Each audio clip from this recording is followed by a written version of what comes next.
დედაქალაქის შემდეგ მსოფლიო ჩემპიონ ვახტანგ ლოლუას მშობლიურ მუნიციპალიტეტში საზეიმო დახვედრა მოუწყვეს. ხობში ჩემპიონს ადგილობრივი ხელისუფლების წარმომადგენლები, სპორტსმენები და გულშემატკივრები დახვდნენ. 18 წლის ფალავანმა განაცხადა, რომ გამარჯვება თავის გარდაცულ მეგობარს ხობელ ნუგზარ წურწუმიას მიუძღვნა, რომელიც ასევე წარმატებული სპორტსმენი იყო. ვახტანგ ლოლუა სამომავლო გეგმებსაც შეეხო და აღნიშნა, რომ ყველაფერს გააკეთებს. მოიპოვოს ოლიმპიური მედალი და კიდევ ერთხელ ასახელოს სამშობლო.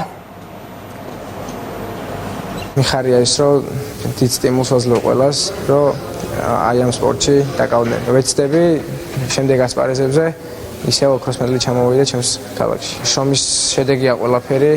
მადლობას ვუხდით თითოეულ მწვრთნელებს, ვინც ჩემს გამარჯვებას წვლილი შეიტანა. ეს დიდი შედეგია ჩვენი რაიონისთვის, ეს მეორე მსოფლიო ჩემპიონია, ახალგაზრდა პერსპექტიული სპორტსმენი, მომავალშიც კიდევ მრავალჯერ გაგვახარებს და მე მჯერა, რომ ოლიმპიურ ოქროსაც ჩამოიტანს 2028 წელს. ხობის ჭიდაობის სკოლის აღზრდილი ვახტანგ ლოლუა გახდა მსოფლიო ჩემპიონი ბერძნულ-რომაულ ჭიდაობაში.